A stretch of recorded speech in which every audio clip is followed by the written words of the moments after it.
Mr. Jack Roberto, abay sa unang pagkakataon ay nag-react sa post ni Mr. David Licauco. But before that, if you haven't subscribed yet to my YouTube channel, please don't forget to like, share, and subscribe at hit mo na rin ang notification bell for more showbiz updates.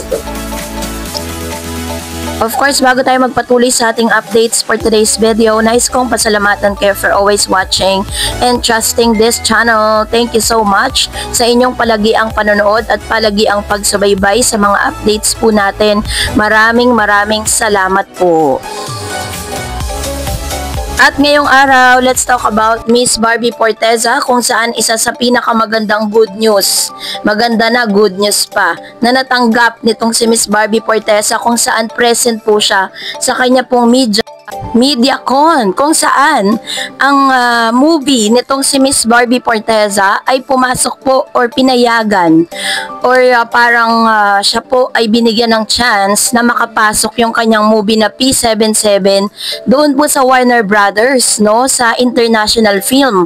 Kaya naman grabe po yung pasasalamat ni Miss Barbie Forteza dahil hindi niya po inaasahan ang mga bagay na ito dahil ngayon po kasi umi-ere na po ang kanya pong movie dito po sa Pilipinas at ganon din ay isi-send out din po yan sa iba't ibang bansa. Ngayon wino-workout na po yan ng kanilang producers and directors para mapasama siya sa mga international film.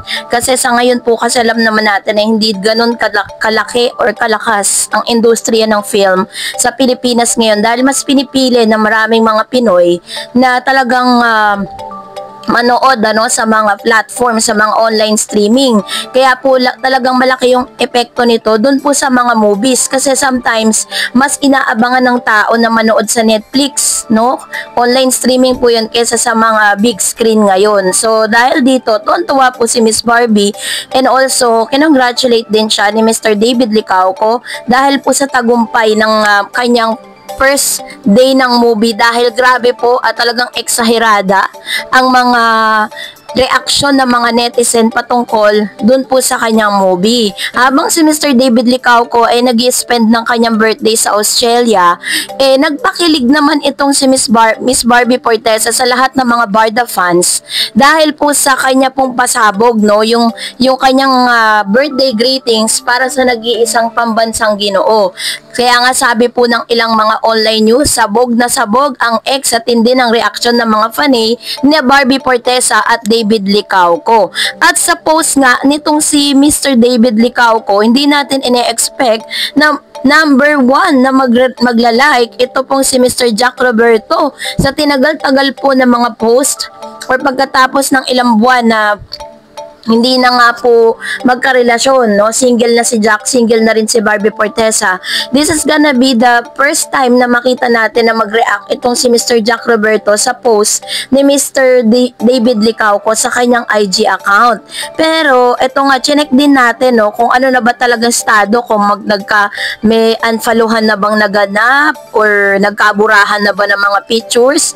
While I checked the account of Mr. Jack Roberto sa kanyang Instagram account, of course, chinek ko agad yung pangalan ni Barbie Forteza. Intact na pina-follow niya pa rin po si Miss Barbie Forteza as well as Mr. David Licauco. Kaya naman talagang natuwa tayo dun sa pinakitang gesture ni Jack kasi pinapatunayan lang dito na wala siyang any animosity or any anger or any selos issue na nagaganap, no, kahit pa noon kasi parang pinagbibintangan kasi nila si Barbie na baka daw kaya daw sila nag-break dahil si Barbie Forteza ay in love na kay David, ganon din si David, parang sinasabi nila in our dun sa terminology ng mga faithful, parang sinasabi nilang cheater itong dalawang ito, na bagay na pinatunayan ng pag-like nito na wala po silang ganong issue at pinapakita lang din nila rito na talagang in good terms pa rin sila.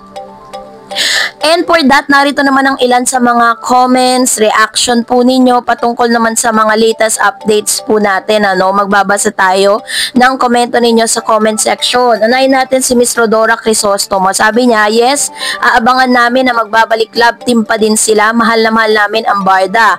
Kaya puro blessing sila pareho, dalawa pareho. Kasi mabait. Sabi naman ni Miss Luisa, yes, Barda love journey to forever. Yan naman po yung kanyang komento with regards to this. Alam alam niyo po kung titignan natin ha, kulang na lang talaga i-announce sila sa publiko that they are in a relationship na sa dami ng mga pasabog nilang dalawa araw-araw.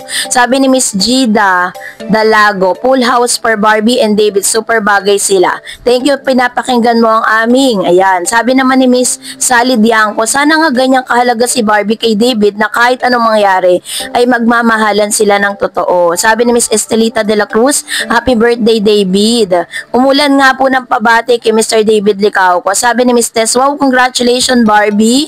You're the best. Bravo David, getting more stronger ever. And sabi ni Miss Pamela, hindi na maghihiwalay ang Barda. Pang forever na yan.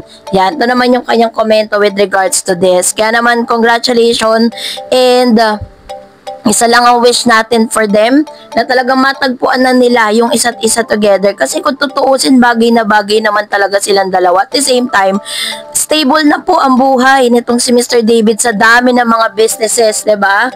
And Miss Elena Martinez, wow, congrats Barda, aabangan namin David and Barbie. God bless you more Barda. Salamat Ma'am si Elena Martinez sa inyo pong komento. And gayon pa lang kinocongratulate na natin si Miss Barbie Fortesa for the success movie na meron po siya. Ganon din naman kay David Licauco dahil nung inilabas niya po yung first ever single niya na I Think I Love You ay umaarangkada po ito ngayon sa mga platform, sa TikTok, sa mga kung saan pwede siyang mapakinggan, sa mga party.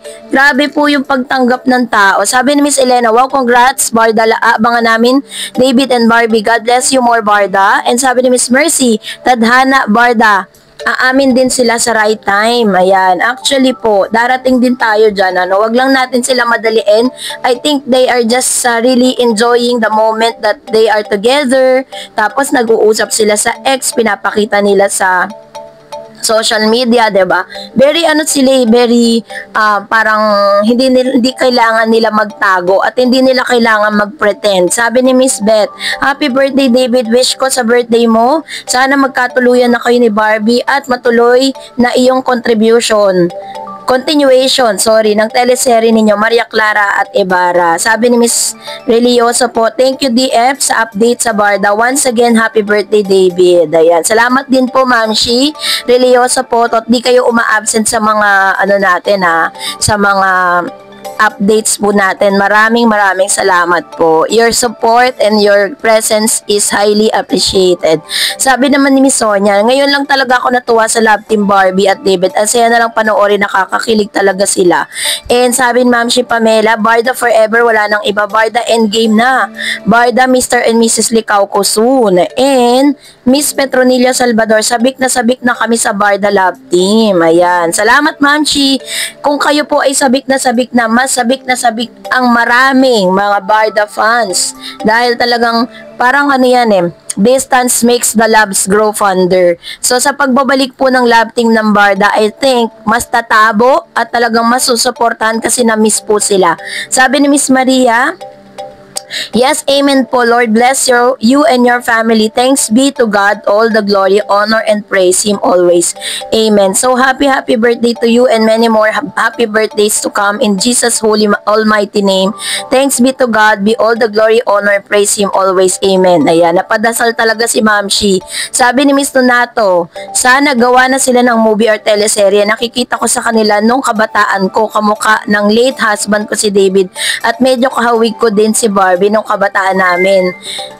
I am 70 years now. Talagang nagre-reminisce naman tong isang viewers po natin. Sana makita natin siya ng personal, And I'm happy for you po na parang nabubuhay yung memories ninyo with Barbie and David. And that's it for today. For more videos and updates, please don't forget to like and subscribe. And please don't forget to follow my Facebook page, Dar Eds TV. God bless everyone!